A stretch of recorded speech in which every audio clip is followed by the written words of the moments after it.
ప్రభువైన యేసుక్రీస్తు నామమున ఈ సాయంకాలం బైబిల్ స్టడీకి చేరువచ్చిన మీ అందరికీ హృదయపూర్వక వందనాలు. దేవుని వాక్యం మనం చదువుకుందాం. 122వ కీర్తనలో 2 వచన భాగాలు మనం చదువుకుందాం. మనందరికీ బాగా తెలిసిన వాక్య భాగమే. సామ్ 122 అనగానే అందులో ఒక ఫేమస్ వర్స్ ఉంది కదా, యెరూషలేము క్షేమం కొరకు ప్రార్థన చేయండి. 122వ కీర్తన. యెహోవా మందిరము వెళ్ళుదామని జనులు నాతో అన్నప్పుడు నేను సంతోషించి తిని, యెరూషలేమా మా పాదములు నీ గుమ్మములో నిలుచుచున్నవి.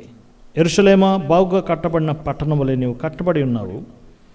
ఇశ్రాయేలుకు నియమించిన శాస్త్రములను బట్టి యెహోవా నామమునకు కృతజ్ఞతాస్తుతులు చెల్లించుటకై వారి గోత్రములు యెహోవా గోత్రములు అక్కడికి వెళ్ళును. యెరూషలేము క్షేమము కొరకు ప్రార్థన చేయండి. దానియేలు గ్రంథం 9వ అధ్యాయం 12వ వచనం. చెరలో ఉన్న దానియేలు ఆయన చేసిన గొప్ప విజ్ఞాపన ఎంతో శ్రేష్టమైనది. 9వ అధ్యాయం 12వ వచనం. యెరూషలేములో జరిగిన కీడు మరి ఏ దేశంలోనూ జరగలేదు. యెరూషలేములో జరిగిన కీడు మరి ఏ దేశంలో జరగలేదు. మత్తయి సువార్త 5వ అధ్యాయం గాస్పల్స్లో మా యెరూషలేము గురించిన మరొక మాట మనం చూద్దాం. ఆయన కొండ మీద ప్రసంగంలోను, ఆయన సేవ ఆరంభంలోనే, ఆయన కొండ మీద ప్రసంగంలో ఆయన చెప్పిన మాట ఎంత శ్రేష్టమైంది. మత్తయి సువార్త 5వ అధ్యాయము 34-35 వచనాలు. లేకపోతే యెరూషలేము తోడని వద్దు, అది మహారాజు పట్టణం. లూకాసు వార్త 19వ అధ్యాయం. లూకాసు వార్త 19వ అధ్యాయం. ఆయన యెరూషలేమును సమీపించినప్పుడు దాని విషయమై ఆయన విలపించాడు, దాని విషయమై ఆయన దుఃఖించినాడు. చూద్దాం, చూడండి 41వ వచనం, 19:41. అంతటా పట్టణంలోకి సమీపించినప్పుడు ఆయన దాన్ని చూచి దాని విషయమై ఏడ్చి, నీవు ఈ సంగతులు తెలుసుకునేడలా నీకెంతో మేలు. ఆ పట్టణం ఆయన యెరూషలేము గురించి విలపించినట్లుగా మనం చూస్తున్నాం. ఆఖరిగా ప్రకటన గ్రంథం 20వ అధ్యాయం. ప్రకటన గ్రంథం 20వ అధ్యాయము. యెరూషలేం హిస్టరీ ప్రకటన గ్రంథంలో కూడా 9వ వచనం. వారు భూమి అందరూ వ్యాపించి పరిశుద్ధుల శిబిరముల పట్టణమైన ప్రియమైన పట్టణంను ముట్టడి వేశారు. ప్రియమైన పట్టణం. యెరూషలేం యొక్క గతం, యెరూషలేం యొక్క ప్రస్తుతం, యెరూషలేం యొక్క future. Past, present and future of the Jerusalem city. ఒకసారిగా మరలా ఇజ్రాయెల్ ఇరాన్ వార్ ప్రపంచంలో సెక్యులర్ వరల్డ్, సెక్యులర్ మీడియాను మరలా ఆకర్షించింది. ఎన్నో డిబేట్స్ జరుగుతున్నాయి. కొన్నిసార్లు ఇరాన్ నష్టపోతుందని, కొన్నిసార్లు ఇజ్రాయెల్ నష్టపోతుందని, గంటకి న్యూస్ మారిపోతున్నాయి. ఒక కన్ఫ్యూజన్, ఏం జరుగుతుందో అర్థం కాని పరిస్థితి మనం చూస్తున్నాం. ఇజ్రాయెల్ దేశం, అందులో ఉన్న ప్రాముఖ్యమైన అంశాలు బైబిల్లో కీలకంగా నిలిచినాయి. దాదాపుగా 90% లేఖనాలు ఎక్కువగా ఇజ్రాయెల్ యెరూషలేము గురించే చెప్పబడినాయి. ఈ సందర్భంగా దాని యొక్క ఆధ్యాత్మిక దృక్పథం, యెరూషలేము యొక్క ప్రాధాన్యత ఏంటి, దాని గతం, ప్రస్తుతం, భవిష్యత్తుని మనం క్లుప్తంగా ధ్యానించబోతున్నాం. నేటి క్రైస్తవ ప్రపంచంలో రకరకాల గ్రూపులు వారు ఉన్నారు. కొన్ని గ్రూపులు వారు ఉన్నారు, వారు ఇక యెరూషలేముకి చరిత్ర లేదు, యెరూషలేం చాప్టర్ క్లోజ్ అయిపోయింది. ఎప్పుడైతే యేసుప్రభు వారు ఆయన దాని గురించి విలపించాడు, నీళ్ళు నీకు పాడుగా విడవబడిందని చెప్పాడు. ఆయన సిలువ వేయబడే జస్ట్ కొన్ని డేస్ ముందు ఆయన ప్రవచించాడు, యెరూషలేం చాప్టర్ క్లోజ్ అయిపోయింది. AD 70లో రోమన్స్ ధ్వంసం చేసినప్పుడు యెరూషలేం చాప్టర్ క్లోజ్ అయిపోయింది. ఇక దాని గురించి మనం మాట్లాడకూడదని క్రైస్తవ గ్రూపులో కొంతమంది పూర్తిగా ఇజ్రాయెల్కి సంబంధించిన ప్రవచనాలు, యెరూషలేంకి సంబంధించిన ప్రవచనాలను క్లోజ్ చేసేశారు. ఇప్పుడు జరుగుతున్న యుద్ధాల గురించి అడిగితే అవన్నీ వట్టిదే, వాటి గురించి పట్టించుకోవాల్సిన పని లేదు, వాళ్ళు అసలు దేవుని ప్రజలే కాదు, వాళ్ళు అసలు ఇజ్రాయెలే కాదు, వారు భ్రష్టులుగా తిరుగుతున్నారు, వాటి గురించి కేర్ చేయాల్సిన పని లేదని దాదాపుగా 40% ఆఫ్ క్రిస్టియన్డమ్ ఇదే భావనలో ఉన్నారు. ఇంకొంతమంది దేవుని వాక్యాన్ని బాగా తెలిసిన వ్యక్తులు ఉన్నారు, వారు కూడా మంచిగా లేఖనాన్ని పరిశోధన చేశారు. కానీ వారి యొక్క స్వలాభం కొరకు రెండవ రాకడ అంశాన్ని అసలు బోధించరండి. వారి యొక్క మోటివ్స్, వారే ఆ సంఘస్థులను యెరూషలేం తీసుకెళ్లారు, వారే ఇజ్రాయెల్ టూర్స్ చేశారు, ఇజ్రాయెల్ మట్టి తినిపించారు, ఇజ్రాయెల్ రాళ్ళు కొనిపించారు, ఇజ్రాయెల్ అనేక రకరకాలైన అంశాలు చెప్పారు, కానీ ఇజ్రాయెల్ గురించి దేవుని ప్రణాళిక ఏంటి వారు ఎన్నడూ బోధించలేదు. ఈనాడు సోకాల్డ్ కలువరి పేరు మీద ఉన్న అనేక పరిచర్యలు ఒక్కసారి కూడా సెకండ్ కమింగ్ సెర్మన్స్ మనం చూడం. వారి సాంగ్స్లో సెకండ్ కమింగ్ ఉండదు, వారి సెర్మన్స్లో సెకండ్ కమింగ్ ఉండదు, వాళ్ళ సర్వీసెస్లో సెకండ్ కమింగ్ ఉండదు. ఎప్పుడు ఒకటే మెసేజ్, ప్రాస్పరిటీ మెసేజ్ కదా. మీరు దేవునికి ఎంతగా ఇస్తే దేవుడు మిమ్మల్ని అంతగా ఆశీర్వదిస్తాడు. World messages.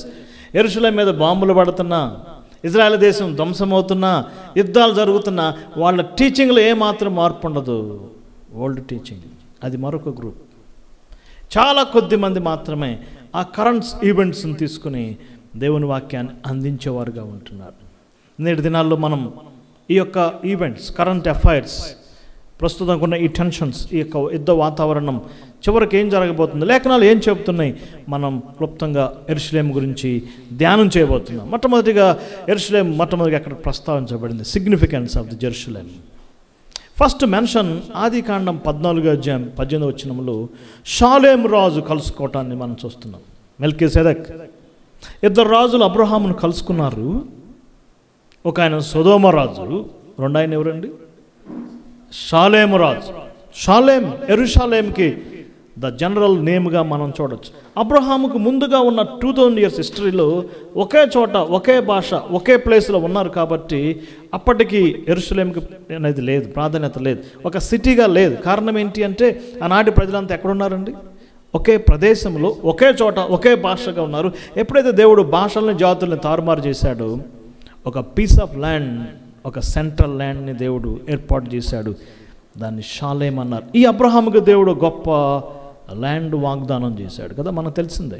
ఆదికాండం 15 దాని బౌండరీస్ కూడా ఇచ్చాడు. కానాను దేశం, అందులో ఒక పార్ట్ షాలేం, యెరూషలేం. అది ఇంకా వారి యొక్క క్లెయిమ్ చేయబడలేదు, వారికి ఇంకా రాబడలేదు. కానీ ఫస్ట్ మెన్షన్ ఎక్కడ చూస్తున్నాం మనం?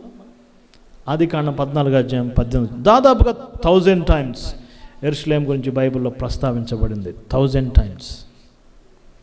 నియర్లీ 1027 pages ఉంటే బైబిల్ అంతట్లో 1000 more than యెరూషలేం ప్రస్తావించబడింది. అట్లీస్ట్ 1 పేజీలో ఒక్కసారైనా యెరూషలేం గురించి ప్రస్తావించబడింది.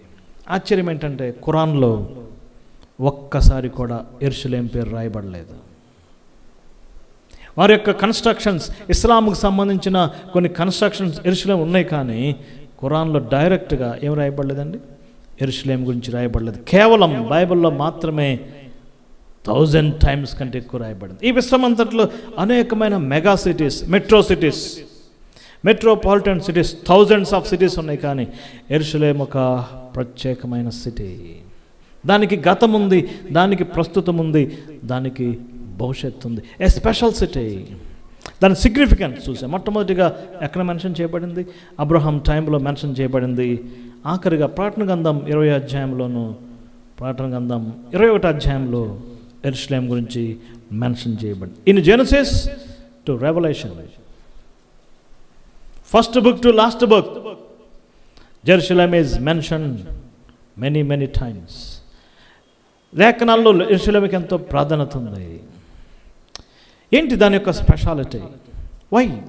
దేవుడు దాన్ని ఏరుకోవడానికి ముఖ్యమైన ఉద్దేశం. నెంబర్ 1, జియోగ్రాఫికల్గా సెంట్రల్ ప్లేస్. భౌగోళికంగా అది సెంటర్లో ఉంది. ఒక మంచి అద్భుతమైన వాక్యం చూస్తాం. ఎహెజ్కేలు గ్రంథం 5:5 చూడండి. దేవుని యొక్క ప్లాన్లో, ఆయన యొక్క అనంత జ్ఞానంలో దేవుడు ఆ ల్యాండ్ని ప్రత్యేకపరిచినప్పుడు, కానాన్ని ఆయన సిద్ధపరిచినప్పుడు, అందులో యెరూషలేమును ఆయన ఏర్పాటు చేశాడు. దాని గురించి రాయబడిన మాట ఎహెజ్కేలు గ్రంథం 5:5 అన్యజనుల చుట్టూ దాన్ని పెట్టాను, అన్ని జనుల మధ్యలో దాన్ని పెట్టాను. ఎంత ఆశ్చర్యం అండి!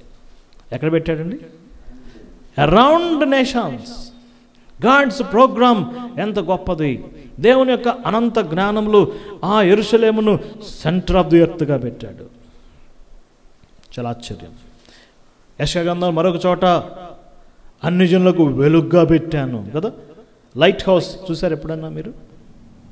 బీచ్లో లైట్ హౌస్ ఉంటుంది కదా. వరల్డ్కి లైట్ హౌస్గా, వరల్డ్కి వెలుగుగా సెంట్రల్ ప్లేస్లో పెట్టాడు. యెషయా గ్రంథం మరొక చోట అన్ని జనులు నీ వెలుగునకు వస్తారు, సెంట్రల్ ప్లేస్, అది సెంటర్లో పెట్టాడు. ఎంత ఆశ్చర్యం! జియోగ్రాఫికల్గా సెంటర్లో పెట్టబడింది, ఎంతో ప్రాధాన్యత కలిగింది. ఇంటికి వెళ్ళిన తర్వాత మీరు వరల్డ్ మ్యాప్ ఒక పెద్దది కొనండి, దాన్ని స్ప్రెడ్ చేయండి. ఆసియా, ఐరోపా, ఆఫ్రికా 3 ఖండాలను కనెక్ట్ చేయండి. ఆసియా నుంచి ఐరోపాకి వెళ్ళాలంటే వయా ఇజ్రాయెల్, ఐరోపా నుంచి ఆఫ్రికాకు రావాలంటే వయా ఇజ్రాయెల్, ఆసియా నుంచి ఆఫ్రికా వెళ్ళాలంటే వయా ఇజ్రాయెల్. ఏ జంక్షన్ సెంటర్లో పెట్టాడు. మరొక చోట కూడా చూడొచ్చు, జకర్యా గ్రంథం 12వ అధ్యాయం 2వ వచనంలో, దాన్ని అన్ని జనుల చుట్టూ మధ్యలో పెట్టాను, అది మత్తు పుట్టించు పాత్రగా పెట్టాను. మరొక వర్స్ ఎజ్కేల్ గ్రంథం 38:12, నట్ట నడుమ పట్టణం. ఈ ప్రపంచానికి సెంటర్ అలస్కా కాదు, ఈ ప్రపంచానికి సెంటర్ ఆస్ట్రేలియా కాదు, ఈ ప్రపంచానికి సెంటర్ ఢిల్లీ కాదు, ఈ ప్రపంచానికి సెంటర్ మక్కా మదీనా కాదు. డియర్ బ్రదర్స్ అండ్ సిస్టర్స్, ఈ ప్రపంచానికి సెంటర్ మాస్కో కూడా కాదు. ఏంటి చెప్పండి? భూమికి నట్ట నడుమ పట్టణం, సెంట్రల్ ప్లేస్. సెంట్రల్ ప్లేస్ అనేది ఎంతో ప్రాధాన్యత. జియోగ్రాఫికల్గా అది సెంట్రల్ ప్లేస్లో ఉంది కదా. సెంట్రల్లో ఏం జరిగినా ప్రపంచానికి ఏముంటుందండి? అలజడి. ఒక వెల్లో సెంటర్లో ఒక చిన్న రాయి వేసి అనుకోండి, ఒక చిన్న గులకరాయి, ఆ వేవ్స్ ఏమవుతాయి? మొత్తం స్ప్రెడ్ అవుతాయి. సెంట్రల్ సెన్సేషన్, అది సెంట్రల్ ల్యాండ్గా పెట్టబడింది. రెండవదిగా అది చూజన్ సిటీ. రాజుల మొదటి గ్రంథం 14వ అధ్యాయం 21వ వచనంలో, యెహోవా ఆ పట్టణమును కోరుకున్నాడు. ఏం సిటీ అది? ఆయన ఏర్పరచుకున్నాడు కదా, చోజన్ సిటీ. ఈ మాటలు రాజుల మొదటి గ్రంథం 14వ అధ్యాయం 21వ వచనం మనం చూస్తున్నాం. ఇంకొక మాట సామెతల కీర్తన గ్రంథం 132 13 14 వచనాల్లో, యెహోవా దానిని కోరుకున్నాడు. 2 మాటలు ఉండి, చోజన్ ఏర్పరచుకున్నాడు, రెండవది కోరుకున్నాడు, డిజైర్డ్ సిటీ. మూడవదిగా ఆయన నామమున్న స్థలం. ఈ యొక్క సెంట్రల్, ఈ వరల్డ్ వైడ్గా గ్లోబులో ఆయన నామాన్ని పెట్టిన స్థలం ఏది? యెరూషలేం. సమూయేలు చేసిన, సొలొమోను చేసిన ప్రార్థనలో, ఇదిగో నీ నామం ఎక్కడుంది కదా. దినవృత్తాంతాల 2వ గ్రంథం 5వ అధ్యాయం 7వ అధ్యాయం 8వ అధ్యాయం, ఎజ్కేల్ గ్రంథం 8వ అధ్యాయాల్లో ఆయన యొక్క నామమున్న ప్లేస్ అది. ఈ భూమి మీద ఎక్కడ లేదు. ఆయన నామాన్ని ఉంచాడు, ఆయన మహిమను పెట్టాడు. ఈ యొక్క సందర్భాల్లో ఆ యొక్క మహిమను షకీనా పెట్టాడు. ఎక్కడ పెట్టాడండి? యెరూషలేములో. ఏం దిగి వచ్చింది? Shekinah. Dear brothers and sisters, అలానే ఇంకొక మాట మనం చూస్తున్నాం. 48వ కీర్తన 1వ వచనం, ద సిటీ ఆఫ్ గాడ్, దేవుని పట్టణం అని పేరు దానికి. ఎన్నో పట్టణాలు ఉన్నాయి ప్రపంచంలో, లేవా? యెరూషలేం కంటే బ్యూటిఫుల్ సిటీస్ ఇంకా చాలా ఉన్నాయి, కానీ దానికి ఉన్న టైటిల్ ఏంటి? City of God. 48వ కీర్తన 1వ వచనం చూడండి, దేవుని పట్టణం. 87వ కీర్తన 3వ వచనం, దేవుని పట్టణం. అంతేకాదు, దానికి మరొక పేరు హోలీ సిటీ, పరిశుద్ధ పట్టణం. 48వ కీర్తన 2వ వచనం చూడండి, 48వ కీర్తన 2వ వచనం, మహారాజు పట్టణం. అది మహారాజు పట్టణం, నాట్ ఓన్లీ హోలీ సిటీ, మహారాజు పట్టణం. మత్తయి సువార్త 5:35 వచనంలో యేసుప్రభువు గారు ఈ మాట పలికాడు, యెరూషలేముతో ఒట్టు పెట్టుకోవద్దు. అది ఏ పట్టణం? మహారాజు పట్టణం, రాయల్ సిటీ, ఏ థ్రోన్డ్ సిటీ. యెషయా గ్రంథం 52వ అధ్యాయం 1వ వచనం, దయచేసి ఈ వచనం చూద్దాం. అక్కడ మరొక పేరు పెట్టబడింది. యెషయా గ్రంథం, నెహెమ్యా గ్రంథాల్లో ఆ పట్టణానికి ఉన్న కొన్ని పేర్లు మనం చూస్తున్నాం. యెషయా గ్రంథం 52:1, యెరూషలేం, డిఫరెంట్ ప్లేసెస్. ఏ విధంగా అది పరిశుద్ధమైన పట్టణం, holy city, holy land. Okay, not only holy land, ఏంటండి? Holy city. 4-5 టైమ్స్ ఆ మాట మనం చూస్తాం. మత్తయి సువార్త 5, నెహెమ్యా గ్రంథం 11వ అధ్యాయం 1వ వచనం, నెహెమ్యా గ్రంథం అదే మాట మనం చూస్తున్నాం, పరిశుద్ధ పట్టణం. మత్తయి సువార్త 4వ అధ్యాయం 5వ వచనంలో యేసుప్రభువుని సాతానుడు శోధించినప్పుడు పరిశుద్ధ పట్టణానికి తీసుకెళ్ళాడు కదా. ఏంటి పరిశుద్ధ పట్టణం? యెరూషలేం. యేసుప్రభువు శిలువలో మరణించినప్పుడు బండలు బద్దలైన, సమాధులు తెరవబడ్డాయి. పరిశుద్ధులు పరిశుద్ధ పట్టణంలో సంచరించారు. Holy city, chosen city, desired city. ప్రకటన గ్రంథం 20వ అధ్యాయం 9వ వచనం, ప్రియమైన పట్టణం, beloved city. What a city, dear brothers and sisters. ప్రకటన గ్రంథం 11వ అధ్యాయంలో 7-8 వచనాల్లో మహాపట్నం, great city, central city, spiritual city, salvation city, political city. అన్ని రకాలుగా దేవుడు దాన్ని ఏర్పాటు చేసినట్టుగా మనం చూస్తున్నాం. దాని యొక్క సిగ్నిఫికెన్స్ ఎంతో శ్రేష్టమైనది. ఈ సంఘయుగంలో కూడా దాని సిగ్నిఫికెన్స్ ఉందా అంటే ఉంది. చర్చ్ ఎక్కడ స్టార్ట్ అయిందండి? ఫస్ట్ చర్చ్ చెప్పండి. యెరూషలేం నీ కొరకు నా కొరకు యేసుప్రభు వారు సిలువ వేయబడింది ఏ పట్టణంలో? City of cross, city of church. What a wonderful city. చూద్దాం దీని యొక్క మొత్తం అంశాన్ని మనం క్లుప్తంగా ఒక 10 అంశాల్లో మనం ధ్యానం చేద్దాం. మొట్టమొదటిగా పితరుల యుగములో, పితరుల టైంలో యెరూషలేం యొక్క ప్రాధాన్యత. Patriarchal stage. అబ్రహాము, ఇస్సాకు, యాకోబు, యోసేపు, దేవుడు వారిని ఏర్పాటు చేసుకున్నాడు. ఒక వ్యక్తి నుంచి కదా సమస్త జనులు ఆశ్రయించబడాలి. వారి కొరకు ఒక ల్యాండ్ ఏర్పాటు చేశాడు. ఒక ల్యాండ్ వాగ్దానం చేయబడింది. ఆ వాగ్దానం గురించి 32వ అధ్యాయం ద్వితీయోపదేశకాండం చూడండి. 32వ అధ్యాయము 7-8 వచనాల్లో ఈ భూమిని ఆయన డివైడ్ చేశాడు. అందులో ఒక ల్యాండ్ని ప్రత్యేకపరిచాడు. ఆ ల్యాండ్ యాకోబు సంతానానికి ఇచ్చాడు. భూమిని ప్రత్యేకపరిచాడంట. 2 కుప్పలు చేశాడు, 2 పార్ట్స్ చేశాడు. ఈ పార్ట్ నాది అన్నాడు. ఏ పార్ట్ని? Canaan land. మిగిలింది ఆయన అన్యులకు ఇచ్చాడు. అంతేకాదు ప్రజలను డివైడ్ చేశాడు. ఈ ప్రజలు నావారు అన్నారు. కావెనెంటెడ్ ల్యాండ్, అది వాగ్దానం చేయబడిన ల్యాండ్. కానీ ఎప్పుడు వీరికి యెరూషలేం దక్కింది? మోషే గారు ఆ యొక్క కానాను యొక్క బోర్డర్ దాకా తీసుకొచ్చాడు. ఐగుప్తు బోర్డర్ నుంచి కానాను బోర్డర్ తీసుకొచ్చాడు. దేవుడు మోషేను పిలుచుకున్నాడు. కానీ ఇప్పుడు ఎవరు వచ్చారండి? యెహోషువ. ఇప్పుడు పేట్రియాట్స్ వచ్చారు. పేట్రియార్క్స్ అంటే పితరులు. ఇప్పుడు పేట్రియాట్స్, దేశభక్తులు, దేశం కొరకు పోరాడారు. ఎవరెవరు వారు? మోషే, అహరోను, మిర్యాము, కాలేబ్, యెహోషువ, న్యాయాధిపతుల కాలం. పేట్రియాట్స్, దేశం కొరకు వారు ప్రయాసపడ్డారు. వీరి టైంలో ఫస్ట్ టైం, వెరీ ఇంట్రెస్టింగ్ చూద్దాం. ఫస్ట్ టైం బైబిల్లో యెరూషలేం అనే మాట ఎక్కడ వాడబడిందంటే యెహోషువ గ్రంథం 10వ అధ్యాయం 1వ వచనం. షాలేం అని జనరల్గా చెప్పబడింది, కానీ యెరూషలేముగా ఫస్ట్ టైం యెహోషువ గ్రంథం 10వ అధ్యాయం 1వ వచనంలో చెప్పబడింది. ఫస్ట్ టైం ఎబూసీల పట్టణం అది. యెహోషువ గారు అన్ని ల్యాండ్స్ అనేక స్ట్రాటజిక్గా యుద్ధం చేశాడు.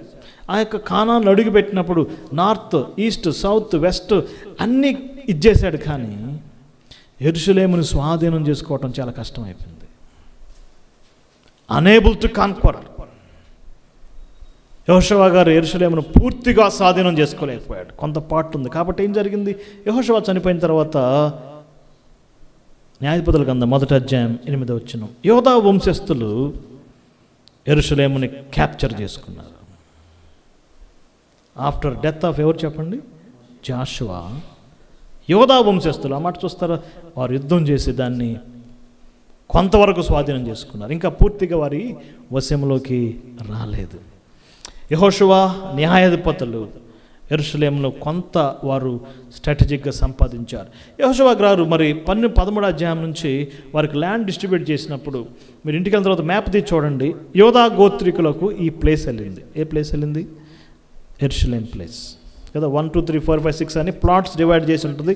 రూబేన్ గోత్రానికి ఎక్కడ వచ్చింది? 1. నెక్స్ట్ 2 షిమియోన్ గోత్రానికి ఎక్కడ వచ్చింది ఉంటుంది. యోధా గోత్రానికి ఆ ఇచ్చిన ప్లేస్లో యెరూషలేం దక్కింది. చాలా ఆశ్చర్యం కదా. దేవుడు యొక్క తన అనంతకాల ప్రణాళికలో యోధా గోత్రం ఏర్పాటు చేసుకోవటం, వారికి యెరూషలేం ఇవ్వటం. ఇప్పుడు యోధా గోత్రికులు ఏం చేశారు? యెరూషలేం పట్టణాన్ని స్వాధీనపరుచుకున్నారు. కానీ ఇంకా అక్కడ కొంతమంది ఉన్నారు. అఫీషియల్గా దావీదు గారి టైంలో యెరూషలేమును పూర్తిగా క్యాప్చర్ చేయటం జరిగింది. సమూయేలు 2వ గ్రంథం 5వ అధ్యాయం 7వ వచనం చూడండి. ఎబూసీయుల మీద యుద్ధం చేశాడు, దాన్ని ఆక్రమించాడు, ఒక ఫోర్ట్ కట్టాడు, దాని సియోను కోట. ఆయన యొక్క రాజ్య పరిపాలనలో 40 years, 33 years అక్కడి నుంచి పరిపాలన చేశాడు. ఫస్ట్ యెరూషలేం క్లెయిమ్ చేయబడింది, యెరూషలేం కాంకర్ చేయబడింది, యెరూషలేము ఇశ్రాయేలుకి పూర్తిగా వచ్చింది. ఎవరి టైంలో? దావీదు టైంలో. యెహోషువ సాధించలేకపోయాడు, న్యాయాధిపతులు పూర్తిగా సాధించలేకపోయారు. ఎవరు దాన్ని కంప్లీట్గా సాధించారండి? దావీదు గారు కంప్లీట్గా స్వాధీనం పరుచుకున్నాడు. సమూయేలు 2వ గ్రంథం 5వ అధ్యాయం. ఫస్ట్ టైం మన బైబిల్లో సియోన్ అనే మాట కనపడదు. యెరూషలేంకి మరొక పేరు ఏంటంటే చెప్పండి? సియోన్. ఇప్పుడు ప్రిన్సెస్, రాజుల టైంలో ఏం జరిగింది? సమూయేలు 2వ గ్రంథం 24వ అధ్యాయంలో దావీదు చేసిన చిన్న పొరపాటును బట్టి దేవుని యొక్క శిక్ష వచ్చింది. ఎబూసీలకి ముఖ్యమైన పట్టణం యెరూషలేంలో ఇంకొంతమంది ఎబూసీలు ఉన్నారు. వారి దగ్గర నుంచి ల్యాండ్ కొన్నాడు. ఒర్నాను కళ్ళము దగ్గర ల్యాండ్ కొని అక్కడ బలిపీఠం కట్టాడు. ఇది ఒక టర్నింగ్ పాయింట్. ఆఖరి ఎబిసీడు క్లోజ్ అయిపోయాడు. ఆ ఉన్న ల్యాండ్ టోటల్గా ఎవరికి వచ్చేసిందండి? దేవుడు అక్కడ దావీదును జ్ఞాపకం చేసుకున్నాడు. గొప్ప శిక్ష నుంచి తప్పించాడు కాబట్టి దాని గుర్తుగా అక్కడ బలిపీఠం కట్టాడు. ఆశ్చర్యంగా ఆ ప్లేసే అబ్రహాం ఇస్సాకును బలి చేసిన ప్లేస్. ద్వితీయోపదేశకాండం 12వ అధ్యాయంలో దేవుడు ధర్మశాస్త్రం వారికి ముందుగానే చెప్పాడు, నేను ఒక ప్లేస్ ఏర్పాటు చేసుకుంటాను. మీరు ఆ దేశం వెళ్ళిన తర్వాత మీరు ఎక్కడంటే అక్కడ బలులు చేయటానికి లేదు, ఎక్కడంటే అక్కడ మీరు పండగలు చేయటానికి లేదు. నేను ఒక స్థలాన్ని ఏర్పాటు చేస్తాను, అక్కడే మీరు బలు అర్పించాలి. ఆనాడు మోషేకి చెప్పిన ఆ యొక్క లొకేషన్ ఎవరు ఫైండ్ అవుట్ చేశారండి? దావీదు గారు ఫైండ్ అవుట్ చేశారు. 500 years గడిచింది. BC 998 యెరూషలేం పూర్తిగా దావీదు చేతికొచ్చింది. దేవుడు ఆ ప్లేస్ను కోరుకున్నాడు. అక్కడే సొలొమోను గారు దేవాలయం కట్టాడు. ఇది ఒక గ్రేట్ టర్నింగ్ పాయింట్ యెరూషలేం చరిత్ర. ఇప్పుడు ఒక మాట మీకు చెప్పాలి, ప్రపంచానికి సెంటర్ ఏంటి? ఇజ్రాయెల్. ఇజ్రాయెల్లో సెంటర్ ఏంటి? యెరూషలేం. యెరూషలేంలో సెంటర్ ఏంటి? ఇస్పాట్. ఎక్కడ బలిపీఠం కట్టి సొలొమోను దేవాలయం కట్టాడు, అది సెంటర్ ఆఫ్ ది ఎర్త్. మళ్ళీ రిపీట్ చేస్తాను, ప్రపంచానికి సెంటర్ ఇజ్రాయెల్, ఇజ్రాయెల్కి సెంటర్ యెరూషలేం, యెరూషలేంకి సెంటర్ టెంపుల్. సొలొమోను దేవాలయం కట్టడం ఎ గ్రేట్ మ్యాన్, ఒక మానవ చరిత్రలో ఎ గ్రేట్ కట్టడం. బంగారం, వెండి వైభవం, ఆయన యొక్క షకీనా, ఆయన యొక్క మహిమ, ఆయన యొక్క నామం అక్కడ పెట్టబడింది. అక్కడ నుంచి యెరూషలేం అఫీషియల్గా గాడ్స్ చోజన్ ప్లేస్. పండగలకు వెళ్ళాలి, ఎక్కడికి వెళ్ళాలి? యెరూషలేంకి వెళ్ళాలి. 3 సార్లు ప్రతి యూదుడు పండగకి వెళ్ళాలి. రాజుల కాలంలో దేవుడు యెరూషలేంని ఎంతగానో ఆస్వాదించాడు. సొలొమోను గారు టైంలో మేబీ 7 or 8 years ఆయన ఎలాంటి తప్పులు లేకుండా దేవునికి నమ్మకంగా జీవించిన పీరియడ్ షార్ట్ పీరియడ్ అండి. ఎంత పీరియడ్ అది? 7 or 8 years. మొత్తం 40 years చేస్తే ఆ 7 or 8 years చాలా అద్భుతమైన పరిపాలన చేశాడు. షేబాదేశపు రాణి వచ్చింది ఏం చూడటానికి? సొలొమోను వైభవం చూడటానికి. ఒక స్మాల్ పిక్చర్. దావీదు కుమారుడు ఆయన టైంలో ప్రపంచమంతా శాంతిగా ఉంది. ఇదే పిక్చర్ మళ్ళీ రిపీట్ కాబోతుంది. ఎవరిలో? మన ప్రభు అయిన యేసుక్రీస్తు వారిలో. సొలొమోన్ ఏం చేశాడు మనందరికి బాగా తెలిసిందే. ఆయన విగ్రహారాధన తీసుకొచ్చాడు. అనేకమైన స్త్రీలను వివాహం చేసుకున్నాడు. ఆ స్త్రీలు వస్తా అనేక విగ్రహాలు తీసుకొచ్చారు. ఇప్పుడు యెరూషలేం విగ్రహాలతో నింపబడింది. దాని యొక్క వైభవం క్రమక్రమంగా పోతుంది.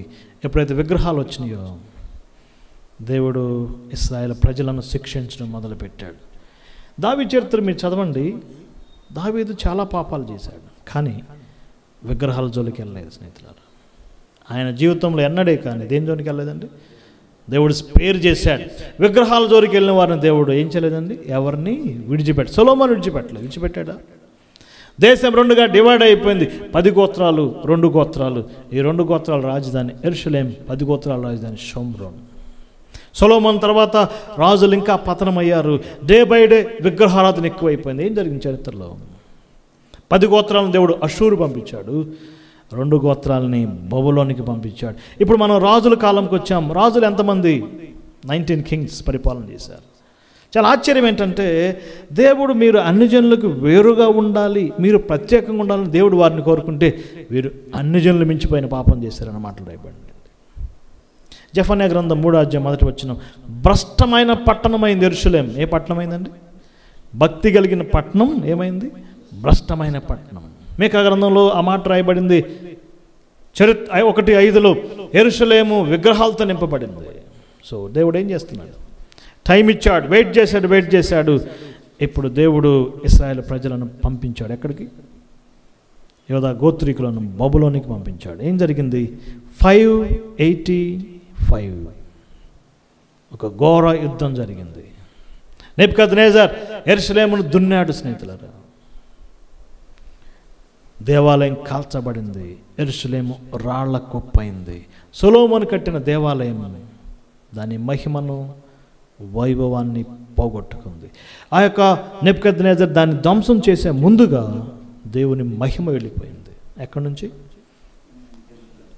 దేవాలయం. హెస్కేలు గ్రంథం 20వ అధ్యాయం మాటలు ఉంటాయి. హెస్కేలు గారు చూస్తున్నాడు దర్శనంలో, షెకీనా గ్లోరీ వెళ్ళిపోయింది. నెబుకద్నెజర్ యెరూషలేమును దున్నాడు. అప్పటికే 2 times అటాక్ చేశాడు. 3rd time ఏం చేశాడండి? యెరూషలేం ప్రాధాన్యత కోల్పోయింది. 70 years క్యాప్టివ్ చెరలో ఉన్నారు. అందుకే దానియేలు మంచి మాట చూస్తారా? దానియేలు గ్రంథం ఇయర్ నోట్ చేసుకోవాలి. ఇప్పుడు 585 ఎప్పుడు కట్టబడింది యెరూషలేం? BC 998, nearly after 400 years. 585 యెరూషలేం ఏమైంది? ధ్వంసం చేయబడింది. దేవాలయం కాల్చబడింది.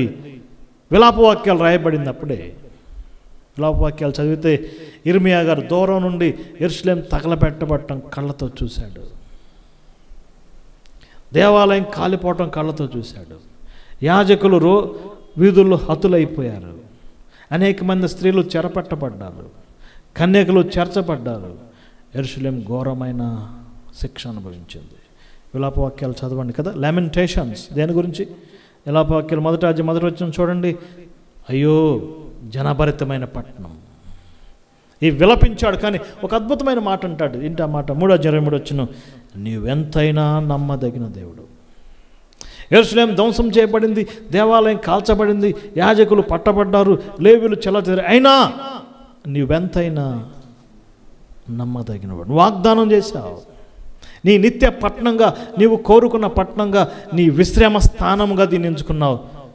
ఇది ఎప్పటికైనా మాకుంటుందని విశ్వాసంతో పలికాడు. ఎంత అద్భుతమైన మాట అండి అది. నీవెంతైనా నమ్మదగిన దేవుడు. చాలా ఆశ్చర్యం. ఇరిమియాలాగా మనం కూడా పలకగలమా? ఎంత విధ్వంసం జరిగింది కదా. యెరూషలేం దున్నపడింది, రాళ్ల కుప్పయింది. ఆ మాటలు ఉన్నాయండి, లేవా? ఆ మాట యెరూషలేం ఏమైంది? రాళ్ల కుప్పయింది. దానియేలు మాట చూడండి, 9వ అధ్యాయం 12వ వచనం. యెరూషలేంలో జరిగిన కీడు మరి ఏ దేశంలోనూ జరగలేదు. దేవుడు కోరుకున్న పట్టణం, ఆయన విశ్రమ స్థానం ఉన్న పట్టణం, ద సిటీ ఆఫ్ గాడ్, దేవుడు కాపాడబడిన పట్టణం. ఇప్పుడు ఏమైంది? అక్కడ జరిగినంత యుద్ధం ఎక్కడ జరగలేదు. రక్తపాతం మరి ఏ దేశంలోనూ జరగలేదు. ఆఫ్టర్ 70 years మళ్ళీ తిరిగి వచ్చారు. ఇప్పుడు పోస్ట్ ఎగ్జిలిక్ పీరియడ్కి వచ్చాము. 4 గొప్ప వ్యక్తులు తిరిగి వచ్చారు. జెరుబ్బాబెల్, యెహోషువ, తర్వాత ఎజ్రా, తర్వాత నెహెమ్యా, జకర్యా, హగ్గైలు, వీళ్ళందరూ మరలా తిరిగి వచ్చారు. మళ్ళీ ఏం చేశారు? The రిబిల్ట్ Jerusalem. యెరూషలేంని వారు ఏం చేశారండి? పునర్నిర్మించారు. 536 టెంపుల్కి పునాదులు వేయబడ్డాయి. 520కి మందిరం నిర్మించబడింది. కానీ చిన్న మందిరం. ఒక చిన్న ప్రశ్న అడుగుతాను. సొలొమోను మందిరానికి జెరుబ్బాబెలు కట్టిన మందిరానికి తేడా ఏంటి చెప్పగలరా? జెరుబ్బాబెలు కట్టిన మందిరంలో మందసం ఉంది. సొలొమోను కట్టిన మందిరంలో మందసం ఉంది. ఇక్కడేం లేదండి, మందసము లేదు. సొలొమోను కట్టిన మందిరంలో వెండి ఉంది, బంగారం ఉంది, వైభవం ఉంది. ఇక్కడ ఆల్టర్ కూడా లేదు. ఏదో చిన్న ఆల్టర్ వీళ్ళు కట్టుకున్నారు. కానీ దేవుడు వారి పరిచర్ను దీవించాడు. మరొక రీబిల్ట్, టెంపుల్ రీబిల్ట్ చేయబడింది. నెహెమ్యా గారు వచ్చి యెరూషలేంలో ఏం చేశాడండి? చుట్టూ ప్రాకారాలు, టవర్స్, గేట్స్ పెట్టాడు. మళ్ళీ దేవుని ప్రణాళిక మళ్ళీ చిగురించింది కదా. యెరూషలేం చాప్టర్ అయిపోయింది అనుకున్నారు శత్రువులు. మళ్ళీ దేవుడు ఏం చేశాడండి? వన్స్ అగైన్ దేవుడు రివైవ్ చేశాడు. గ్రీకులు వచ్చారు, రోమన్స్ వచ్చారు. యెరూషలేం వారి చేతులు మారుతుంది. ఈ ప్రపంచంలో ఏ సిటీ అన్ని చేతులు మారలేదండి. ఇన్ని రాజుల చేతులు మారలేవు. నెక్స్ట్ మనం ఇప్పుడు చూడబోతున్నాం. చాలా ఆశ్చర్యం కలుగుతుంది. ఒక చిన్న పీస్ ఆఫ్ ల్యాండ్ ఎంతమంది రాజుల చేతులు మారిందా? ఎన్నిసార్లు కూలకొట్టబడిందా? ఎన్నిసార్లు మళ్ళీ బిల్లు చేయబడిందంటే మనకెంత ఆశ్చర్యం కలిగింది. 40 సార్లు దాడులు జరిగినాయి. ఎన్నిసార్లు? 40 times. 20 కింగ్డమ్స్ చేతులు మారినాయి. మరి ఎందుకో దాన్ని వదులుకోలేకపోతున్నారండి. ఎందుకు? దాంట్లో ఏముందో అర్థం కావట్లేదు. బబులోన్స్ మాదీయ పారసీకులు, గ్రీకులు, రోమన్స్ వచ్చారు. 400 years గడిచింది. ఈ మధ్యకాలంలో చిన్నగా అక్కడక్కడ చేతులు మారినాయి. BC 139లో కొన్ని దినాలు, కొన్ని నెలలు యూదుల చేతిలోకి వచ్చింది యెరూషలేం. కానీ మరలా రోమన్స్ వచ్చినప్పుడు అది రోమన్ చేతిలోకి వెళ్ళింది. ఇప్పుడు యేసుప్రభు టైంకి వచ్చాం మనం. The personal life of Jesus Christ. యేసుప్రభు జీవితంలో యెరూషలేంకు ఉన్న ప్రాధాన్యత చెప్పగలరా? What is the significance? నేను స్టడీ చేస్తే యేసుప్రభు వారు ఒక్క నైట్ కూడా యెరూషలేంలో నిద్రపోలేదు స్నేహితులారా. ఆయన సేవ ఆరంభించిన 3.5 yearsలో 1 night కూడా ఆయన యెరూషలేంలో స్పెండ్ చేయలేదు కంప్లీట్గా. షాకింగ్ కదా? ఎవరు కోరుకున్న పట్టణం? మహారాజు పట్టణం, ఆయన ఎన్నుకున్న పట్టణం. కానీ యెరూషలేంలో ఆయనకి స్థానం లేదు. ఆ మహారాజు పట్టణంలో ఆ రాజుకి స్థానం లేదు స్నేహితులారా. రాజు మాకు వద్దన్నారు. యెరూషలేము జీవితం, యేసుప్రభు జీవితంలో మీరు స్టడీ చేస్తే చాలా టెంపుల్ కదా. ఆయన 40 daysకి ఎక్కడికి వెళ్ళాడండి? యెరూషలేం టెంపుల్కి వెళ్ళాడు. టీచింగ్ యెరూషలేంలో ఏం చేశాడు ఆయన? చాలాసార్లు ఆయన ఆవరణం నుండి లేఖనాలు చెప్తుంటే శాస్త్రులు, పరిచయాలు అసూయపడ్డారు. యెరూషలేంలో ట్రెచరీ, ఆయనకి వ్యతిరేకంగా ఏం జరిగింది? కుట్ర జరిగింది. ఆ యెరూషలేంలోనే చేతులు గడ్డిపడి, ఎవరు చెప్పండి? యోధా ఇస్కరియోతు ఆయన అప్పగించడానికి. టీయర్స్ దేని కొరకు? యెరూషలేం కొరకు ఆయన ఏం చేశాడు? ఆయన విలపించాడు, ఆయన కన్నీరు కార్చాడు. ఎన్నో జరిగినాయి యెరూషలేంలో. ఆయన సేవ ఆరంభం చూడండి, చాలా ఇంట్రెస్టింగ్ ఉంటుంది. ఇదే చాలా ప్రాముఖ్యమైనది. ఆయన కొండ మీద ప్రసంగంలో ఆయన ఎర్లీ డేస్లో ఆ మాట పలికాడు. ఇది మహారాజు పట్టణం. ఏ పట్టణం? మహారాజు పట్టణం. 3.5 years అయింది. ఆయన గాడిద పిల్ల మీద యెరూషలేంలోకి ఎంటర్ అయినప్పుడు ఇప్పుడు ఆయన టోన్ చేంజ్ అయింది. మహారాజు పట్టణం అంటలేదు, ఏమంటున్నాడు చూడండి. మత్తయి సువార్తలో ఆ మాట ఉంటుంది. 21వ అధ్యాయము కదా, మత్తయి సువార్త 21వ అధ్యాయంలో యెరూషలేం గురించి ఆయన విలపించాడు. యెరూషలేమా, యెరూషలేమా, ప్రవక్తలను చంపుచుండుదానా, నీకు శ్రమ. ఆయన టోన్ 23వ అధ్యాయము 37వ వచనం. యెరూషలేమా, యెరూషలేమా, ప్రవక్తలను చంపుచుండుదానా, రాళ్లతో కొట్టుచునుండుదానా, కోడి తన పిల్లని రెక్కల కింద ఎలాగో చేర్చుకుని అలాగే నేను నీ పిల్లని ఎన్నో మార్లు చేర్చుకుని ఉంటుంటే కానీ మీరు రానలేకపోతే ఇదిగో మీ ఇల్లు మీకు విడువబడింది. వీపింగ్, ఆయన దుఃఖాక్రాంతులై వేర్చాడు. ఇదే విషయం దానియేలు గ్రంథం 9వ అధ్యాయం 26వ వచనం చాలా చక్కగా చెప్పబడింది. చూడండి, దానియేలు గారు ముందే చెప్పాడు. ఆ యొక్క 69 వారాలు అయిపోయిన తర్వాత అభిషక్తుడు ఏమి లేకుండా నిర్మూలన అవుతాడు, పట్టణం కూడా నిర్మూలన చేయబడింది. ఎగ్జాక్ట్గా ఏం జరిగింది? యేసుప్రభు చనిపోయి తిరిగి లేచిన తర్వాత 40 years తర్వాత యెరూషలేం ఏమైందండి? మరలా ఒకసారి రోమన్స్ చేత దున్నపడింది. ఇదే మాట లూకా సువార్త 19వ అధ్యాయంలో మరొక రకంగా మనం చూస్తున్నాం కదా. యేసుప్రభు యొక్క లాస్ట్ డేస్లో ఆయన చెప్పిన ప్రవచనం చాలా శ్రేష్టమైంది. 19వ అధ్యాయం చూడండి. లూకా సువార్త 19వ అధ్యాయము 40 నుంచి లేకపోతే 41 చదువుతున్నాను. ఆయన పట్టణము సమీపించింది, దాని విషయమై ఏడ్చాడు. ఇదిగో నీ శత్రులు నిన్ను చుట్టూ గట్టు కట్టి ముట్టడిస్తారని చెప్పాడు. తర్వాత అధ్యాయాల్లో చూడండి, యెరూషలేము దండ్ల చేత చుట్టబడిద్ది. 20వ వచనం. యెరూషలేము దండ్ల చేత చుట్టబడిద్ది, దాని నాశనం సమీపమైంది. 24వ వచనం. అన్యజనుల కాలం సంపూర్ణమగు వరకు యెరూషలేము అన్యజనుల చేత త్రొక్కబడిద్ది. అంతే. ఎప్పుడైతే ఆ ప్రవచనం చెప్పాడో యేసుప్రభు వారు ఈ ప్రవచనం చెప్పిన 40 years తర్వాత యెరూషలేం ఏమైందండి? దండ్ల చేత చుట్టబడింది. యేసుప్రభు వారు సిలువ మోసుకెళ్తున్నప్పుడు ఆయన ఒక మాట అంటాడు, యెరూషలేము కుమార్తెలారా, నా కొరకు ఏడవద్దు, మీ గురించి, మీ పిల్లల గురించి. వై? ఎందుకు జరిగింది? ఇప్పుడు యెరూషలేం సిటీ క్రాస్ సిటీ. యెరూషలేంలో ఆయనకి స్థానం లేదు. యెరూషలేంలో నిరాకరించారు. ఆయన బేతనియాలో తలదాచుకున్నాడు. ఆయన గలిలయలో ఆయన కరుకు నేల మీద పవలించాడు. కానీ యెరూషలేంలో ఆయన కంప్లీట్ డే నైట్ పండుకోలేదు. ఆయనకు అక్కడ స్థానం లేదు. యెరూషలేంలో ఆయన బంధించబడ్డాడు. యెరూషలేం నార్త్ సైడ్ ఆయన గవిని వెలుపలు తీసుకెళ్లారు. ఆయన సిలువేశారు. దేవుని కుమారుడైన యేసు ప్రభువారు యెరూషలేంలో ఏమాడండి? ఆయన మరణించాడు, చనిపోయి తిరిగి లేచాడు కదా. ఆయన టూంబ్ ఎక్కడుంది? ఆయన ఎక్కడ సమాధి చేశారు? యెరూషలేములో సమాధి చేశారు. ఆయన యెరూషలేములో నుంచి తిరిగి లేచాడు. A conquering city, a city of cross. కానీ దేవుడు దాని గురించిన ప్రవచనాలు అలానే ఉన్నాయి. కానీ నేను వెళ్ళిపోతాను చెప్పిన మాట చూడండి. 20 ఇప్పుడు మనం ప్రీచర్స్ అపోజల్స్ టైంకి వచ్చాం. అపోస్తుల కార్యం గ్రంథం 24 అధ్యాయం కదా. మనం గతంలో patriarchal time, potentates time, princes time, prophets time, post exilic, pre exilic time, personal life, యేసుక్రీస్తు జీవితంలో యెరూషలేం. ఇప్పుడు ప్రీచర్స్ అపోస్తులు వచ్చారు. లోకాసువార్త 24 అధ్యాయం. నేను వెళ్ళిపోతున్నాను కానీ నేను మిమ్మల్ని అనాథలు విడిచిపెట్టాను. మీరు నాకు సాక్షులుగా ఉండాలి. యెరూషలేం నుంచి మీరు స్టార్ట్ చేయాలి. ఆ మాట ఉందా? 24 అధ్యాయం 47 వచ్చినాం. యెరూషలేం మొదలుకొని మారు మనసు, పాప క్షమాపణ ప్రకటించాలి.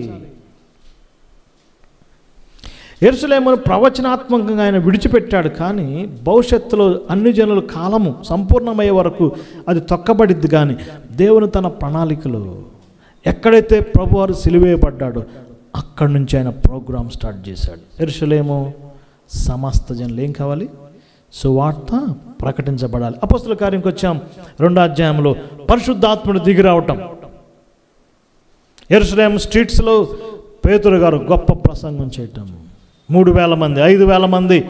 5వ అధ్యాయంకి వస్తే యెరూషలేం వీధులన్నీ రోగులతో నింపబడిన ఏ సిటీ ఆఫ్ క్యూర్. ప్రతి విధమైన వ్యాధులు స్వస్థపరచబడ్డాయి. యెరూషలేం బోధతో నింపబడింది. ఏ షార్ట్ పీరియడ్ AD 32 AD 70 యెరూషలేం సంఘం ఏర్పడింది. యెరూషలేంలో అపోస్తులు మకాం వేశారు. ఏ షార్ట్ పీరియడ్ యెరూషలేము అద్భుతంగా ముందుకెళ్ళింది. కానీ ఆయన ప్రవచనం ప్రకారం AD 70 యెరూషలేము ధ్వంసం చేయబడింది. ఇక్కడ ఒక శ్రేష్టమైన మాట చెప్పాలండి. యేసుప్రభువు వారు పలికిన మాట ఏంటి? రాయి మీద రాయి ఉండదని చెప్పాడు. ఈ యొక్క యెరూషలేమును ధ్వంసం చేయడానికి ఆ పూనుకున్న జనరల్ పేరు టైటస్. వాళ్ళ తండ్రి పేరు వెస్పీసియస్. ఆయన సీజర్. ఒక సీజర్ కుమారుడు ఏమన్నాడంటే, యెరూషలేం తగలబెట్టండి, దేవాలయం జోలికి వెళ్ళొద్దు. ఈ మాట నోట్ చేసుకోండి. దేవాలయం జోలికి వెళ్ళొద్దు, అసలు దేవాలయం టచ్ చేయొద్దు, దాన్ని కాపాడండి అని చెప్పాడు. సన్ ఆఫ్ గాడ్, దేవుని కుమారుడు ఏం చెప్పాడు చెప్పండి? దేవుని కుమారుడు ఏం చెప్పాడు? యెరూషలేం మీద రాయి లేకుండా వచ్చింది. ఏది జరిగిద్ది? సీజర్ సన్ చెప్పింది జరిగిద్దా? సన్ ఆఫ్ గాడ్ చెప్పిన సన్ జరిగిద్దా? చెప్పండి. ఒక సైనికుడు ఏదో ఆషామాషిగా ఉంటుందని చెప్పి దేవాలయంలోకి కాగడా విసిరేశాడు. దాని లోపల ఫర్నిచర్ అంటుకొని టోటల్గా బర్న్ అయిపోయింది. గోల్డ్, వెండి, మోల్టన్ గోల్డ్ అది కరిగిపోయి మట్టి పిల్లలు రాళ్ల సందులోకి వెళ్తే సైనికులు బంగారం కొరకు తవ్వేశారు. ఏం జరిగింది? 10 లక్షల మంది యూదులు హతమయ్యారు. చరిత్రకారుడు జోసఫీస్ రిక్వెస్ట్ చేశాడంట, లొంగిపోండి, లొంగిపోండి, లొంగిపోండి, యూదులారా లొంగిపోండి అంటే నో మేము లొంగిపోం, మేము చివరి వరకు ప్రాణం పెడతాం. పోరాటం చేశారు. 10 లక్షల మంది హతమయ్యారు. A great tragedy. అక్కడి నుంచి ప్రపంచ పట్టణంలో నుంచి యెరూషలేం వైప్ అవుట్. ఇప్పుడు జరిగింది ఇది. AD 70 ప్రపంచ పట్టణంలో యెరూషలేం కనుమరుగైంది. అయిపోయిందా దేవుని ప్రోగ్రాం? దేవుడు కోరుకున్న పట్టణం, holy city, central city chapter close అవుతుందా? చెప్పండి బ్రదర్స్. ఇంకొంతమంది యూదులు మిగిలింటే క్రీస్తు శకం 139లో మరొక చక్రవర్తి అసలు పూర్తిగా ధ్వంసం చేసేసాడు. యెరూషలేం ధ్వంసం చేసి పేరు చేంజ్ చేశాడు. పాలస్తీనా అని పేరు పెట్టాడు. ఏం పెట్టాడండి? ఇక ఇజ్రాయెల్ పేరు ఉండకూడదు, పాలస్తీనా పేరు పెట్టింది ఎవరు? రోమన్స్. యెరూషలేం చాప్టర్ క్లోజ్ అయిపోయింది అనుకుంటున్నారు చాలామంది క్రైస్తవులు, చాలామంది బోధకులు. యెరూషలేం చాప్టర్ అయిపోయింది అనుకుంటున్నారు కానీ no dear brothers and sisters. AD 70 to 1948 దాదాపుగా 1895 సంవత్సరాలు. ఎన్ని సంవత్సరాలు? 1895 years మరలా యెరూషలేం ప్రపంచ పట్టణంలోకి రాలేదు. ఏం జరిగింది? ఈ 2000 years ఏం జరిగింది? ఎంతమంది చేతులు మారినాయి అంటే చాలా ఆశ్చర్యం కలిగిద్దండి. అసలు నా దగ్గర మంచి చార్ట్ ఉంది, అది మీకు ఇస్తాను. అందులో ఇయర్స్ చక్కగా వేసి ఉన్నాయి. రోమన్స్ తర్వాత బైజాంటియన్స్ వచ్చారు. ఎవరు వచ్చారండి? బైజాంటియన్ ప్రభుత్వం వచ్చింది. వాళ్ళు దాన్ని పూర్తిగా స్వాధీనపరుచుకున్నారు. తర్వాత అరబ్స్ వచ్చారు, ఇస్లాం వచ్చింది, సలాద్దీన్. ఇప్పుడు మనం చూసే రోమ్ ఉంది కదా, డోమ్ ఆఫ్ ద రాక్ అంటారు. యెరూషలేం అనగానే మనం ఏమో చిన్నప్పుడు నేను దాన్ని చూసి దేవాలయం అనుకునేవాడు, నాకు తెలియలేదు ఆ విషయం. యెరూషలేం పిక్చర్ చూడగానే ఏం కనపడేది? ఆ గోల్డెన్ డోమ్ కనపడే. అబ్బా, యెరూషలేం దేవాలయం అనుకున్నాను చాలా సంవత్సరం, నాకు తెలియదు. మీరు నమ్మరు, అది క్రీస్తు శకం 670 నుంచి 20 years కట్టబడింది. చాలా ఆశ్చర్యం అండి. ఎన్ని సంవత్సరాలు దాని వయసు ఇప్పుడు చూడండి. అందులో ఉన్న మొజాయిక్, అందులో ఉన్న ఆ గొప్ప రాళ్ళు, ఆ స్ట్రక్చర్ ఇప్పటికీ ఆశ్చర్యం. ప్రపంచంలో పర్యాటకులను ఆకర్షిస్తున్నది.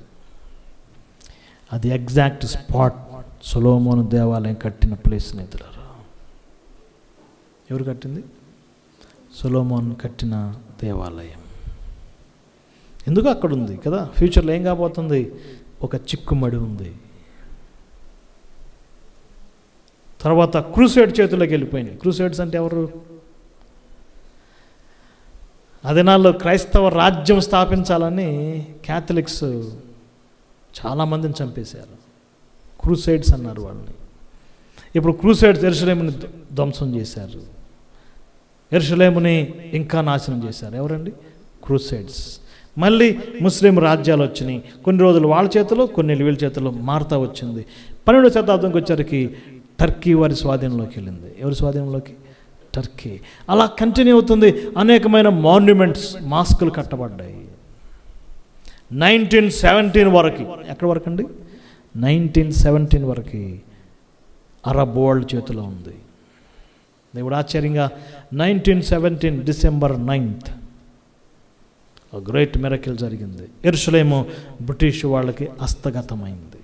బ్రిటిష్ వారు వారి మీద, ఒట్టమాన్ ఎంపైర్ మీద పోరాటం చేశారు. 1917 December 10th యెరూషలేము బ్రిటిష్ వారి చేతిలోకి వచ్చింది. దీని మీద ఒక వీడియో కూడా చేశాను, అది కూడా మీరు చూడండి. డాక్టర్ అల్లెనబీ అనే సైన్యాధ్యక్షుడు, ఇండియాలో ఉండే సైన్యాధ్యక్షుడిని ఈ యొక్క ఆపరేషన్ చేయడానికి యెరూషలేం తీసుకెళ్తాం. ఒక్క తుపాకీ పేల్చకుండా దేవుడు ఆశ్చర్యంగా ఏం చేశాడండి? బ్రిటిష్ వాళ్ళ చేతికి ఇచ్చాడు. ఆయన నైట్ ప్రేయర్ చేశాడు, ప్రభా యుద్ధం జరిగితే అక్కడ ఆర్కియాలజీ ఎన్నో కట్టడాలు ఉన్నాయి, ఎన్నో మాన్యుమెంట్స్ ఉన్నాయి, అవన్నీ ధ్వంసం అయిపోతాయి, చరిత్ర గుర్తుపెట్టుకోవాలి, అవేమి ధ్వంసం కాకుండా కాపాడు ప్రభు అని రాత్రంతా ప్రార్థన గడిపాడు.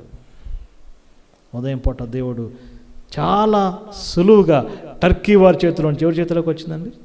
బ్రిటిష్ వారి చేతిలోకి రావటం జరిగింది.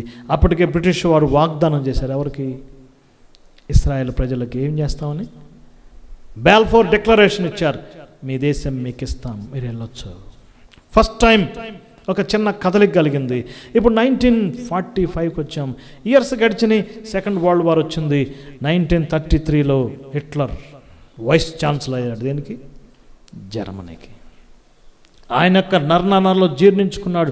యూరప్ నుంచి యూదుల్ని తరిమేసేయాలి, ఎందుకంటే వారి వల్లనే మేము వ్యాపారాలు నష్టపోయాం, వారి వల్లనే మేము మొదటి ప్రపంచ యుద్ధం ఓడిపోయాం. కాబట్టి ఎక్కడ యూదుడు కనపడినా ఏం చేయాలి?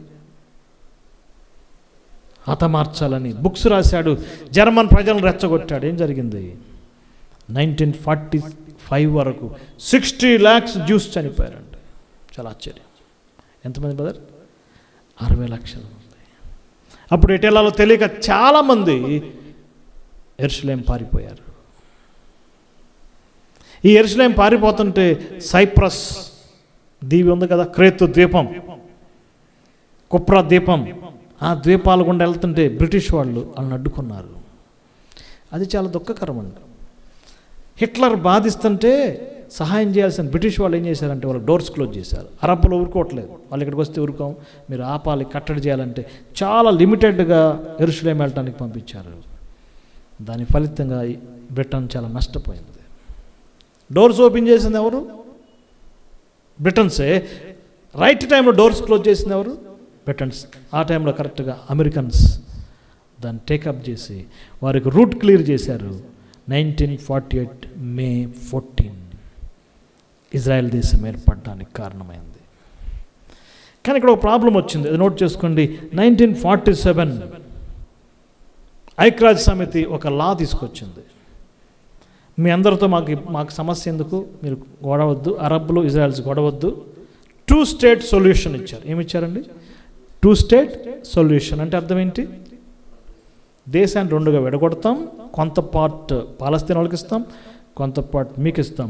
ఈస్ట్ యెరూషలేం అంతా అరబ్స్కి వెళ్ళిపోయింది, పాలస్తీనా వారికి. వెస్ట్ యెరూషలేం అంతా ఎవరికి వెళ్ళింది? ఇజ్రాయెల్కి వెళ్ళింది.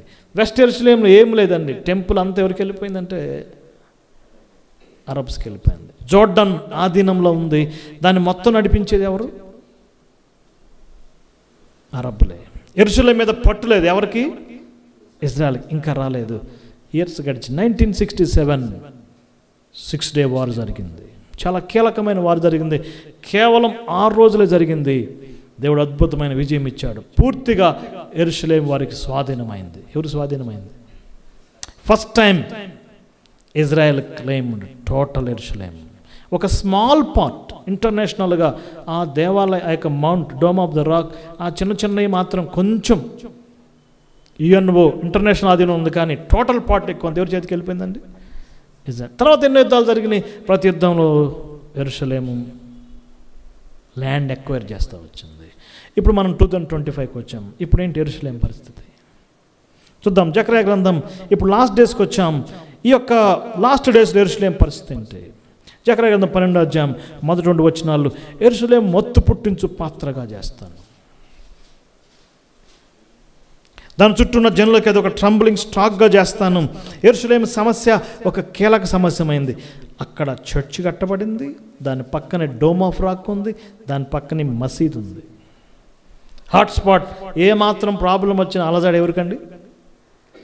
ప్రపంచానికి అలజడి కదా. ఇండియా పాకిస్తాన్ యుద్ధం 2 దేశాలకు నష్టం, రష్యా యుక్రెయిన్ యుద్ధం 2 దేశాలకు నష్టం, సౌత్ కొరియా నార్త్ కొరియా ఇష్టం 2 దేశాలకి నష్టం. కానీ యెరూషలేం సమస్య ఎవరి సమస్య?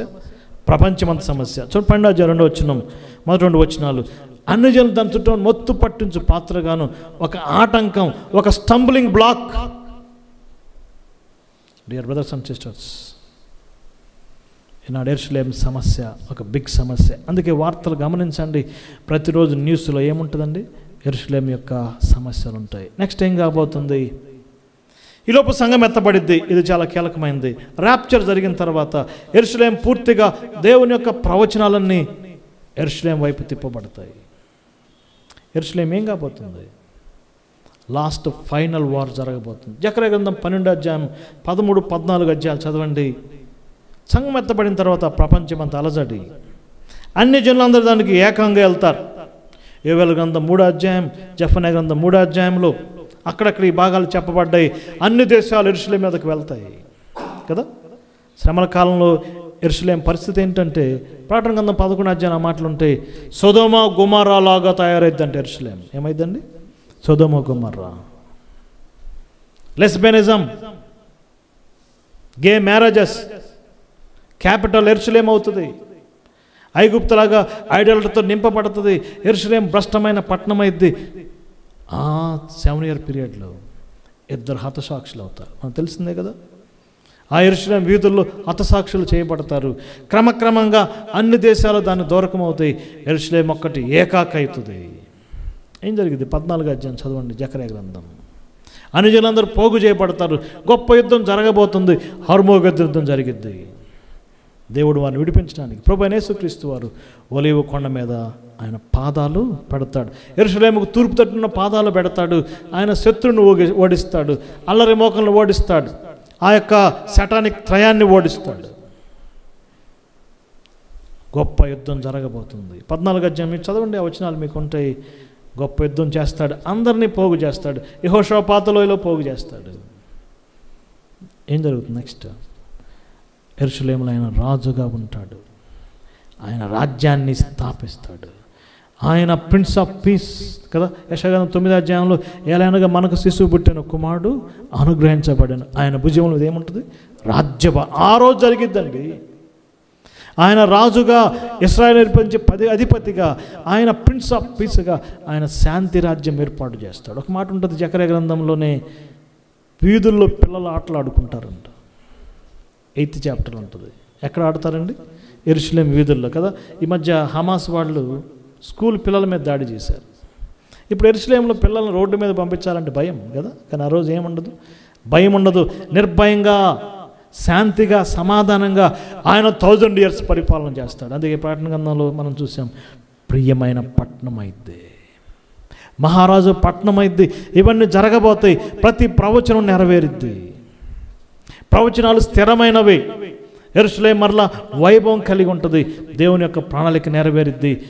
యెరూషలేముకి పండగ చేయడానికి వెళ్తారు కదా. ఇప్పుడు మాస్ మూమెంట్ అంతా మక్కాకి ఉంది. ప్రపంచంలో ఎక్కువ మంది లేదు ఎక్కడికి? మక్కాకి. ఆ రోజు మక్కా నుంచి ఎక్కడ షిఫ్ట్ అయితే తెలుసా? యెరూషలేము. 14 అధ్యాయం అన్నమాట ఉంటుంది. ఏటేటా అన్ని జనులు ఆయా దేశాల నుంచి ఏమవుతారండి? యెరూషలేముకి వెళ్తారు. యెరూషలేము ఎత్తుగా కట్టబడిద్ది, ఒక ఫ్లాట్ అండ్ సిటీ. భరత్నగర్ నుంచి కూడా యెరూషలేము కనపడిద్ది. ఆశ్చర్యం. ఒక గ్లోరియస్ కింగ్డమ్ రాబోతుంది. ఆయన రాజ్య పరిపాలన చేస్తాడు. ఆయన 1000 years రీన్ చేస్తాడు. యెరూషలేము భవిష్యత్తులో గ్లోరియస్ సిటీ కాబోతుంది. యెషయా గ్రంథం 65 అధ్యాయం 17 నుంచి 24 చూడండి. జకర్యా గ్రంథం 8 అధ్యాయం 4 వచనం, యెషయా గ్రంథం 2 అధ్యాయం 2-3 వచనాలు, జకర్యా గ్రంథం 14 అధ్యాయం చదవండి. ఆయన యొక్క మిలీనియల్ కింగ్డమ్. యెరూషలేము ఒక మెట్రోపాలిటన్ సిటీ, మెగాపాలిటన్ సిటీ అయింది. ఇజ్రాయెల్ రాజ్యాలకు శిరస అయింది. ఇవి జరుగుతాయా? జరగవా? లేఖనాలు ఏమవుతాయండి? వాస్తవం. ఒక 100 years 200 years క్రితం చెప్పినప్పుడు ప్రజలు హేళన చేశారు. ఇజ్రాయెల్ దేశం ఏర్పడదు అన్నారు. ఏర్పడింది. ఏదో ఒకరోజు ఇజ్రాయెల్ ఇరాన్ యుద్ధం జరిగిద్ది అంటే అదంతా పుట్టిది అన్నారు. జరిగింది. టెంపుల్ కట్టబడిద్ది, జరగదంటున్నారు. అన్నీ ఏమో జరిగిపోతానే ఉంటాయి. లేఖనాలు వాస్తవమైనవి, వాటి ప్రవచనం. కానీ సంఘం పెండ్లి భార్యగా ఆయనతో ఉంటుంది. 1000 years సంఘం ఆయనతో కలిసి పరిపాలన చేసింది. ఆఖరిగా 21 చాప్టర్లో మరొకటి ఉంది, పరలోక యెరూషలేము, heavenly Jerusalem. That is a different mobile city. ఆ యొక్క పరలోక పట్టణం భూమిని తాకిద్ది. ఈ రెండు కలిసినట్టు ఉంటాయి. 21 చాప్టర్ చదవండి. Heavenly Jerusalem a different. కానీ మనం physical Jerusalem from Abraham to revolution, different పీరియడ్స్లో దేవుడు ఏ విధంగా దాన్ని ఏర్పాటు చేస్తున్నాడు. ఈ యొక్క అంశాలు మనం చదివినప్పుడు లేఖనాలు నెరవేరే దినాలు వచ్చినాయి, ప్రవచన నెరవేరే దినాలు వచ్చినాయి. ఈ ప్రవచన వాక్యం గైకొన్నవాడు ఎవరండి? ధన్యుడు. ప్రవచనాలు ధ్యానిద్దాం, సిద్ధపడదాం. అనేకులకు యెరూషలేము గురించిన సత్యాలు. కానీ ఒక మాట, మంచి మాట కదా, యెరూషలేమును గురించి ప్రార్థన చేయుడి. యెరూషలేము క్షేమం కొరకు ఏం చేయాలండి? ప్రార్థన చేయాలి.